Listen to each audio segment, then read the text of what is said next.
How's the lucky fin? Lucky. Let's see. Welcome to MsMojo, and today we're looking at the most mature and complex themes tackled in animated Disney movies. Beware of spoilers ahead. Oh, yes, and the tapestries, and the draperies. But I just finished. Do them again! Number 30. Prejudice, Generational Trauma, and Interracial Relationships. Elemental. While Turning Red beautifully explored the message of navigating one's culture and traditions, it's Elemental that braves the pressure around being a second-generation immigrant. Because the only way to repay a sacrifice so big is by sacrificing your life too. Ember's parents gave up so much to start a new life and provide opportunities for their daughter. And how do we spell that?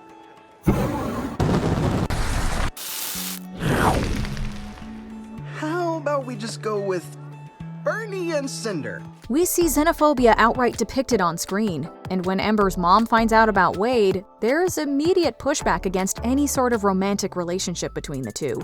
Fire and water cannot be together. All of it is handled in a way that feels rooted in reality, promoting acceptance and walking the fine line between honoring the past and going your own way. Number 29. Single Parenting. Bambi 2. We made it! We made it, Mother! Mother! After the death of Bambi's mother traumatized young audiences far and wide, the sequel spared no one. Not the writers, not the animators, and certainly not us watching. Bambi's dad is left to raise his son alone, and the first thing he does is ask Friend Owl to find a doe to raise the child. You know as well as I do, a prince looks after the herd. Does care for the young. Oh, but you are his father, and circumstances being what they are. We know he's the prince of the forest and has a lot on his shoulders already, but this is not good parenting, sir. This is a movie that not only portrays the complexity of single parenting, but also the perspective of a kid being raised by only one parent who has little time for them. You're sending me away? No, just let me explain. But I did everything you said. I even heard with my hooves. Bambi, a prince does That's not— all you care about, not about me. Number 28. Regret. Onward. Oh, yeah. Barley, do you have another memory of Dad you haven't told me? No, it's just not my favorite. The thing about Barley's predicament is that it's so true to real life. Illness can completely transform someone you once knew, and the sight, especially when you're young, can be jarring. Hooked up to all these tubes, and he just didn't look like himself. I got scared and I didn't go in. Barley was still just a tot when his dad was on his deathbed. There's no way he even understood what death was at the time. While Ian never got the chance to meet him, Barley got the worst end of the deal, having to live with a decision he made out of fear at such a young age. We can't imagine holding on to that kind of remorse as you grow up. That's when I decided I was never going to be scared ever again. Number 27. Child Endangerment and Kidnapping. The Rescuers. As kids, we root for Bianca and Bernard to find the kidnapped Penny. Getting what? With who? Oh, weird lady tried to give Penny a ride. As adults, we're aware of just how dark the whole scenario is. Penny being an orphan certainly makes a point about the foster care system and just how much revision is needed. Plus, there's the whole being guarded by crocodiles thing, which can't have been very pleasant. That little brat has escaped again! Nero, Brutus, bring her back, boys. Medusa's motive for abducting Penny in the first place is so she can have someone small enough to fit in the blowhole leading to the Pirate's Cave and get them to retrieve the world's biggest diamond for her. This has to be several counts of child endangerment. Penny, answer me! Penny! Number 26. Actions have consequences. Brother Bear.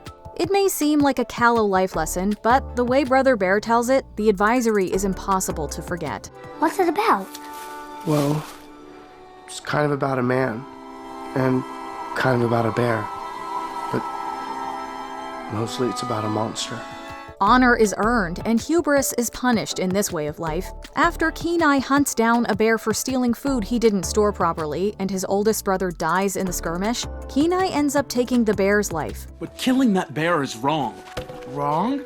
Our brother is dead, and it's because of that monster. I don't blame the bear, Kenai. For his misdeeds, the spirits transform him into the animal. It's in this form that he befriends Coda, a friendly bear who frees him from a trap. This is a human trap, and you're just a dumb little bear. So there's really no way you're gonna be able to...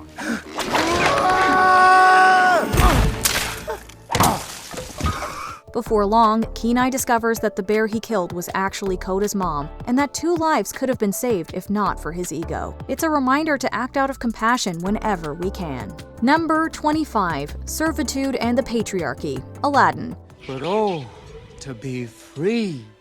Not to have to go, what do you need? What do you need? What do you need? Free our boy Genie, he did nothing wrong. This movie makes it very clear very soon after meeting the character that he's not thrilled with his arrangements. Come on, tell me. Freedom. You're a prisoner? It's all part and parcel, the whole genie gig. Where genies in other media had previously been depicted as these grand mythical beings, Disney turned him into a prisoner coveting for freedom. We're sympathetic to him the moment we hear he wants out, and luckily, Aladdin is just the guy to make his wish come true. The patriarchy is also a huge point of contention in the movie, as Jasmine argues over and over for her right to marry for love instead of status or imperial gain. The law is wrong. You've only got 3 more days. Father, I hate being forced into this. If I do marry, I want it to be for love. Number 24, Government Regulation, The Incredibles. The Superhero Relocation Program. The supers would be granted amnesty from responsibility for past actions in exchange for the promise to never again resume hero work. With superhero stories inevitably comes the question of control. Is it up to the government to keep people with superhuman abilities in check? What does it mean for free entities to have so much power? Hey, I saved your life! You didn't save my life, you ruined my death, that's what you did! Listen, my client has no further comment at this time. The involvement of the state in personal affairs is a key bureaucratic talking point and is a major factor in determining where one falls on the political spectrum. It's not something you really expect out of a 2004 Pixar movie, but it does make it that much more interesting to revisit as an adult. You knocked down a building? It was on fire, structurally unsound. It was coming down anyway. Tell me you haven't been listening to the police scanner again. Look, I performed a public service. You act like that's a bad thing. When Bob and a few other supers end up with lawsuits on their hands over collateral damage and the like, the government forces them into hiding. When it comes to taking down big bads, however, there's really only one way to fight back. Number 23, Political Alliances and Gender Roles, Brave. Merida shoots for her own hand and bada bing bada boom, movie over. Of course, it doesn't happen that way because she's the princess and her hand is meant to be won. Each clan will present a suitor to compete in the games for your hand. I suppose a princess just does what she's told. A princess does not raise her voice. There are now a few Disney princesses without love interests, but Merida was the first to show us your story doesn't have to revolve around romance. Oh, that's attractive. It can be about freedom, fighting for what you believe in, and changing the status quo if that's what you want it to be. Like Aladdin, this movie also touches on alliances and how marriage was often a way for kingdoms to build those political relationships, which can be a lot for younger audiences to digest. This whole marriage is what you want. Do you ever bother to ask what I want? Number 22, Immoral Business Practices, Monsters, Inc. Times have changed. Scaring isn't enough anymore. But kidnapping children? I'll kidnap 1,000 children before I let this company die, and I'll silence anyone who gets in my way! In a society where shrinkflation is as rampant as ever, we'd like to mandate one watch of this movie to all large corporations, thank you. The city of Monstropolis runs on the energy of children's screams, so when energy production begins to decline, the Monsters Incorporated factory resorts to desperate measures. Kidnapping. Wait, no, oh, no, hey! Upon discovering the conspiracy and seeing the horror that is Randall's scream extractor, Mike and Sully do everything they can to keep the abduction plan from progressing. As the duo proves, there are more ethical ways to go about ensuring one's own survival, and usually they're even mutually beneficial. Hey, thanks a lot. I'll be here all week. Remember to tip your waitresses. Number 21, Parenting Through Loss, Finding Nemo. This is a movie that feels like it's honestly more for the parents than the kids. Barring a few butt jokes, the subject matter of this film is heavy. Coral, honey, these are our kids we're talking about. They deserve the best. Look. They'll wake up, poke their little heads out, and they see a whale passing right by their bedroom window. Marlin falls in love, gets married, and is so excited to become a dad. A dad to over 400, but a dad all the same, when horrible tragedy strikes.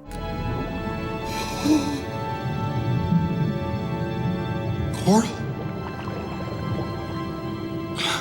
Coral? His wife and his children, who had yet to even hatch, have become a barracuda's lunch. But then, hope. He discovers one egg, and though it's cracked, it's alive. Flash forward a few years later, and that's all Marlin is concerned with, keeping his one egg alive. Suffice it to say, when Nemo was captured by the divers, we'd have reacted a lot worse than Marlin did. Nemo! Nemo, no! Nemo! Nemo, Nemo! No! Number 20. Tyranny, A Bug's Life. Someone could get hurt.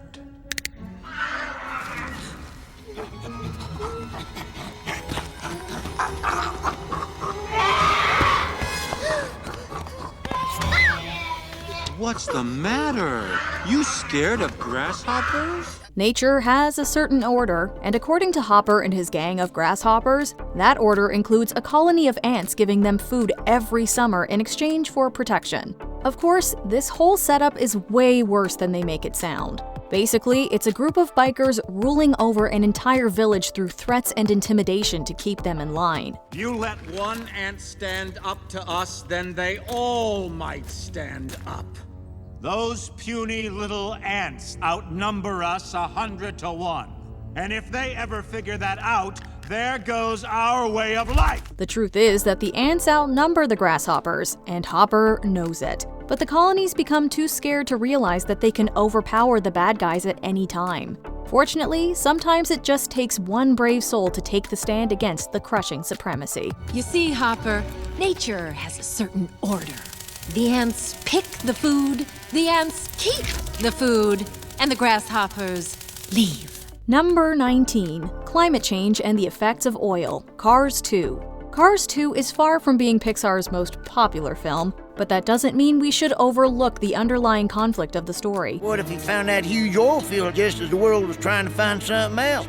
What if he came up with all in all just to make alternative fuel look bad? The world of sentient automobiles is slowly converting to clean-burning alternative fuel instead of gasoline. Since then, he sold his oil fortune, converted himself from a gas guzzler into an electric car, and has devoted his life to finding a renewable, clean-burning fuel. Now he claims to have done it with his all-in-all. This threatens the livelihood of a gang of oil tycoon lemon cars until their ringleader promotes a fake, clean energy source to make alternative fuel look bad so that the oilers can stay in business. This was meant to be alternative fuel's greatest moment. After today, everyone will race back to gasoline. And we, the owners of the world's largest untapped oil reserve, will become the most powerful cars in the world. It may be a relatively recognizable big oil companies are bad plot, but it really shows that, especially in a world populated by cars, pollution and climate change are relevant issues that many are taking steps to change. Number 18. Tolerance, change, doing the next right thing, and so much more. Frozen 2. Whether you resonated with Anna's loneliness, Elsa's anxiety, or both sisters' grief, Frozen is universally relatable. Its 2019 sequel is packed with even more life lessons. Did you know that an enchanted forest is a place of transformation? I have no idea what that means, but I can't wait to see what it's gonna do to each one of us. For starters, their adventure into the unknown turns into a restorative justice mission. Also, hearing Kristoff tell Anna that his love is not fragile hits us hard. Meanwhile, Olaf shows audiences that change isn't always bad and actually helps us grow. However, it's Anna's solo, The Next Right Thing, that speaks straight to our souls. This is cold. This is empty. This is numb. The life I knew is over. The lights are out. Hello, darkness. I'm ready to succumb. Kristen Bell drew on her own experiences of depression and anxiety to relay this powerful message. The number teaches us that in the face of darkness and uncertainty, even the smallest steps can have a significant impact. Then I'll make the choice to hear that voice and do the next right thing. Number 17. The Mistreatment of Animals, Dumbo. The 1941 movie highlighted just how awfully animals can be treated for the sake of so-called entertainment. Oh, look at my beautiful tail! I'd just like to spank the daylights out of him. They risk being kept in inhumane confinement, forced into submission and a life in chains. Dumbo is even torn away from his mom, reflecting a distressing reality. That's all before the creatures are subjected to degrading and dangerous tricks, and for what? Look at that house.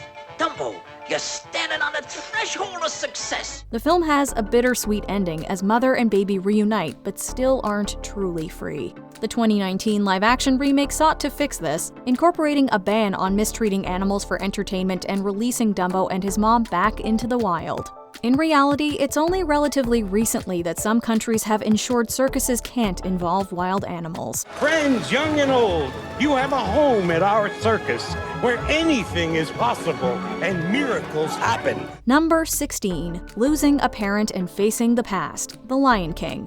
We might have all come away from this movie proclaiming Hakuna Matata at the top of our lungs, but in many ways, The Lion King actually taught us not to turn away from our worries. Yeah, but it still hurts. Oh yes, the past can hurt. But the way I see it, you can either run from it or learn from it. Simba goes through the unimaginable pain of losing his father, and his grief is all too real. Thinking he's to blame, he runs away and blocks out his past to live a worry-free life with Timon and Pumbaa. Eventually, though, his past catches up to him, and only by acknowledging it can he find some closure. You must take your place in the circle of life. How can I go back? I'm not who I used to be. Remember who you are. Although in the sequel we see how his past scars turn into prejudices. Thanks to Kiara, Simba and his pride learn to be more tolerant and accepting. Let's go home. All of us. Number 15. Growing Up, Toy Story 3. Why do you still have these toys?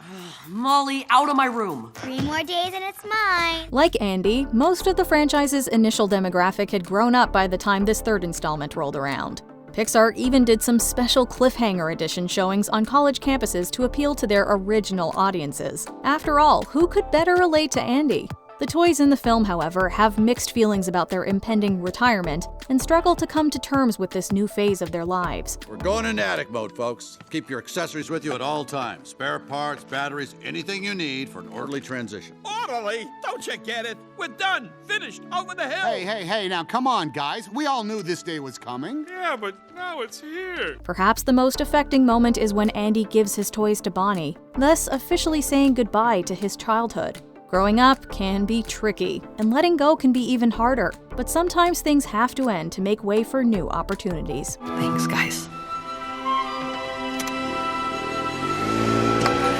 Look, Mommy, they're all playing together. Number 14. Grief, Big Hero 6. Disney films are no strangers to tackling the loss of a loved one. Big Hero 6 does an exceptional job guiding anyone who's experienced a similar tragedy through the grieving experience. Hero sinks into a depression of sorts and isolates himself after his brother Tadashi dies. The university called again. It's been a few weeks since classes started, but they said it's not too late to register. Okay, thanks. I'll think about it. He accidentally activates Baymax, a caring robot his brother invented, and is tempted to turn him into a revenge machine at one point. Eventually, Baymax helps Hero find a healthier way to process his emotions. He also proves that Tadashi's legacy lives on through memory and actions. Man, wait till my brother sees you. You're gonna help so many people, buddy. So many. We were bawling again when we thought Baymax was lost forever too. But thanks to this film, we were comforted knowing we could get through anything when surrounded by the right people. We didn't set out to be superheroes, but sometimes life doesn't go the way you plan. Number 13. Absentee Parents and Abandonment, Treasure Planet. The world has slept on this underrated treasure for far too long, and we think it's time more people knew about its heartfelt story and relatable protagonist. We apprehended your son operating a solar vehicle in a restricted area. Moving violation 904, section 15, paragraph... 6. Thank you. Don't mention it. Jim Hawkins is a surly troublemaker raised by a single mom after his dad left them.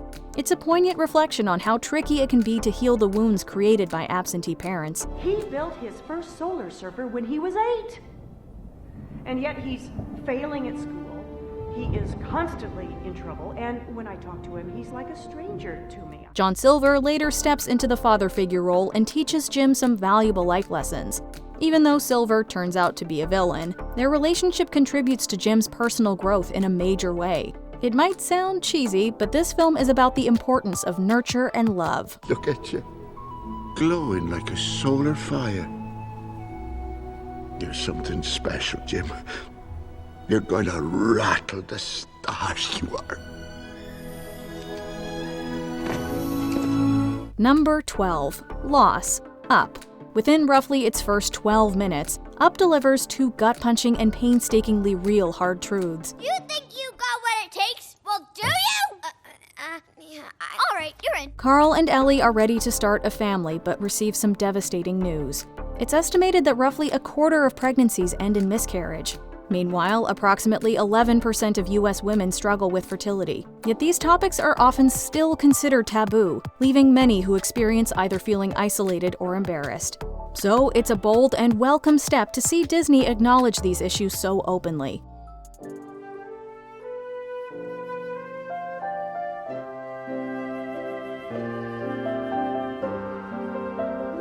Of course, Ellie's passing toward the end of the montage has us sobbing hard, but it provides the catalyst for the adventure that teaches Carl how to cope with loss and move forward. Number 11. Intergenerational Trauma. Encanto. The Madrigal's matriarch Alma has sometimes been vilified for the pressure she's placed on her family. However, we can't forget that she experienced the horrors of losing her husband and home, which awakened her survival mode. Look around. We must protect our family, our Encanto.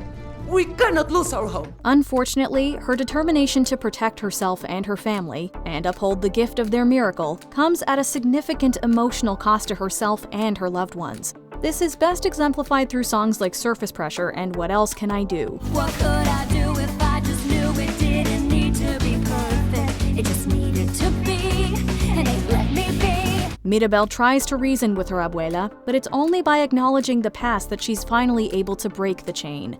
Together, they take the first steps to help heal their family.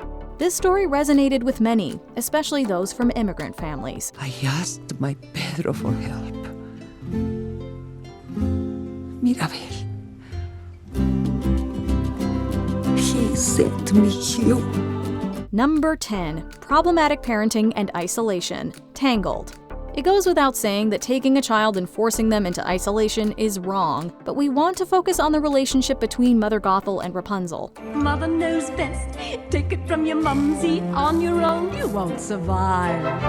Sloppy, underdressed, immature, clumsy, please. They'll eat you up alive. Gothel constantly tears Rapunzel down, whether that's poking fun at her appearance or chipping away at her self-esteem. We truly see how badly the protagonist is affected when she first leaves her tower and has an existential crisis. This is so fun!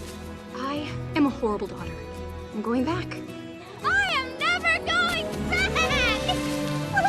I am a despicable human being. However, the longer she spends away, the more her confidence grows, and she starts to heal. The movie demonstrates how emotional damage can cut deeply, especially when it's caused by a person you're meant to trust. Hopefully, it also shows audiences they don't have to endure this burden in silence. Did I mumble, Mother? Or should I even call you that? Number 9. Rampant Consumerism and Climate Change. WALL-E. Along with being a visual spectacle able to tell a compelling story with little dialogue, WALL-E really set the bar high for Pixar in terms of social commentary. The whole film is set in a post-apocalyptic future where excessive consumerism and environmental pollution has gotten so bad that the Earth has become uninhabitable. Thus, humans were forced to evacuate into a space colony and become complacent while robots tried and failed to clean up the mess. This was a definite eye-opener for anyone of any age about the dangerous place humanity could easily end up. Unfortunately, WALL-E won't always be there to give us a hand. Number 8. Racism and Colonialism. Pocahontas. Pocahontas was a very mixed bag in the eyes of critics, but it does an admirable job when it comes to showing the hazards of colonialism. The English settlers arrive in the New World and claim it as their own. The skins are hellish red. They're only good when dead. They're vermin, as I said, and worse. Completely failing to respect the indigenous peoples who already live there. The latter group is understandably threatened. There are times where it feels like the film might be equating the two groups' attitudes, which is problematic to say the least. However, there's no denying it also shines a light on the harmful effects of racism, encourages peace, and warns against the havoc colonial practices wreak. What can you expect from filthy little heathens? Here's what you get when races are diverse. Number 7. Disability. Finding Dory. Finding Nemo has often been applauded for the way it respectfully gave visibility to a range of disabilities, from Nemo's lucky fin to Dory's short-term memory loss. However, the latter's condition was initially used more for laughs, but the sequel, Finding Dory, brings a more serious light to her forgetfulness while she continuously searches for her forgotten parents. I know I've got a problem. I'm so sorry, and all this time I wanted to fix it, and I can't, and I try, but my thoughts, they leave my head, and ideas change, and I've forgotten you, and I'm so sorry. Dory! Her condition can be challenging to work around, but it's even more difficult when surrounded by those who don't understand that she processes information differently. Still, she never lets it bother her. More importantly, the film demonstrates that the best way to help someone with a disability is with acceptance and patience, and to trust that they'll overcome any obstacle as only they can. Oh, honey, you found us, and you know why you found us? Because you remembered. You remembered in your own amazing Dory way. Number 6. Child Custody and Loss. Lilo and Stitch. Ohana means family. Family means nobody gets left behind. But if you want to leave, you can.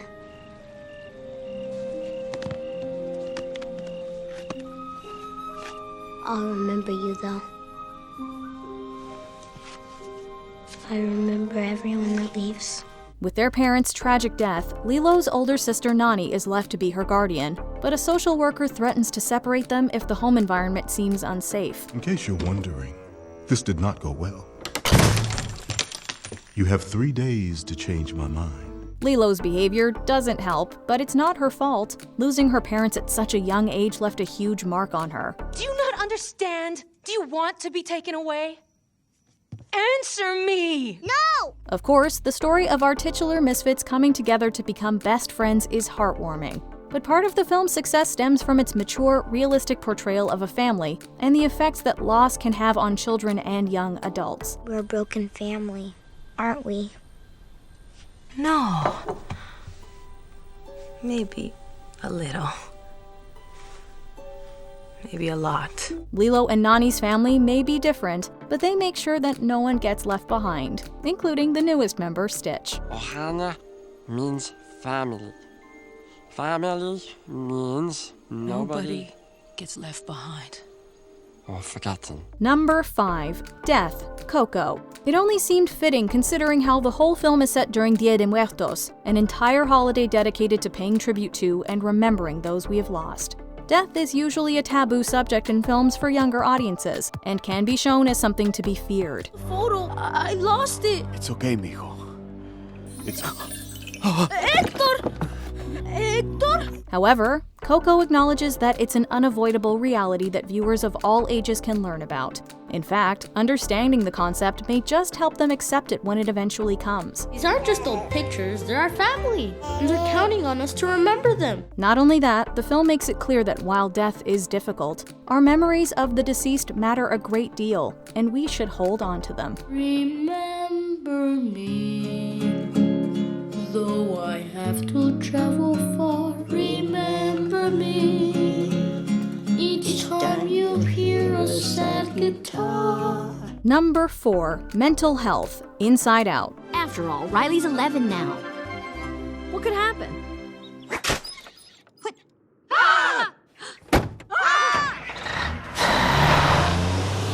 Okay, not what I had in mind. The buddy comedy plot between joy and sadness teaches the value of respecting your teammates. But there's one very important message behind the film: the importance of mental health. Thank you, Riley. I know it can be tough moving to a new place, but we're happy to have you here.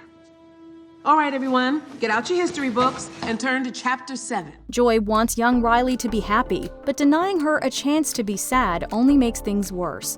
And when both sadness and joy are out of commission, Riley slowly falls into a depression. You need me to be happy, but I want my old friends and my hockey team. I want to go home. Please don't be mad. This perfectly demonstrates the hazards of not only bottling up your feelings, but also suppressing even one of them. Letting them out may be the best way to keep your mind balanced and find inner peace. Of course, the introduction of anxiety in the sequel only furthered the message that all emotions serve their purpose. Number 3. Gender equality and the impact of war. Mulan. Mulan's expected to bring honor to her family by becoming a primped and polished bride. Instead, she does so by defying expectations and protecting her country. Impersonated a soldier, deceived your commanding officer, dishonored the Chinese army, destroyed my palace, and you have saved us all. She learns to be a so-called man and keep up with her comrades. However, she's most successful when she embraces the fluidity of gender and uses it to defeat Shan Yu. It looks like you're out of ideas. Not quite. This also helps her find the self-acceptance she so desperately sought earlier. The film also highlights the devastation of war. The troops' joyful singing is brought to an abrupt halt by the harrowing view of a completely demolished village. Mulan finds a doll, the implications and sight of which will haunt us forever.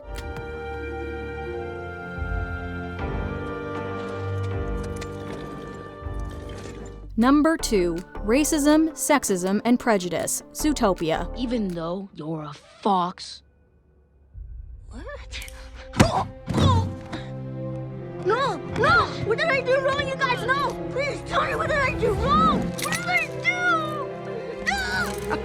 If you thought we would ever trust a fox without a muzzle, you're even dumber than you look. Even in a world where animals can live in harmony, no one is safe from facing the divide that prejudice causes. Indeed, predators are put into the unfair stereotype of being deceitful, savage killers. Nick, stop it. You're not like them. Oh, there's a them now. You know what I mean. You're not that kind of predator. The kind that needs to be muscled? And even our heroine Judy is scoffed at for being a bunny cop. A female bunny cop, no less. With Disney's target audience generally being young, they often have to teach the terrors of bigotry either in a black and white manner or through analogy, like in The Fox and the Hound. With Zootopia, they were able to hit all the right notes to illustrate and warn against the dangers of prejudice in every form. So I can handle one. You probably forgot, but I was top of my class at the academy. Didn't forget. Just don't care. Sir, I'm not just some token bunny. Before we continue, be sure to subscribe to our channel and ring the bell to get notified about our latest videos. You have the option to be notified for occasional videos or all of them. If you're on your phone, make sure you go into your settings and switch on notifications. Number 1. Religious extremism and misuse of power. The Hunchback of Notre Dame. If it weren't for the gargoyles, there is no way this could be classified as a kids' movie. Judge Claude Frollo considers himself a righteous and pure minister of justice who can do no wrong. Then tell me, Maria, why I see her dancing there, why her smoldering eyes still scorch my soul. He's pretty much lying to himself, though. Not only does he hold extreme prejudice against those who are different from him, but he has no qualms with lusting after women, murder, and more. What are you doing? I was just imagining a rope around that beautiful neck. All the while, he arrogantly claims that everything he does is in God's will. The gypsies live outside the normal order. Their heathen ways inflame the people's lowest instincts, and they must be stopped. Unfortunately, there are people like Frollo who take advantage of their positions of power for their own needs in the worst ways. The Hunchback of Notre Dame crucially exposes how wrong they are. This fire in my skin, this burning desire is turning me to sin. Which heavy topic did you realize a kids' movie was portraying when you got older? Let us know in the comments. Well, you know how men are. They think no means yes and get lost means take me, I'm yours. Do you agree with our picks? Check out this other recent clip from MsMojo. And be sure to subscribe and ring the bell to be notified about our latest videos.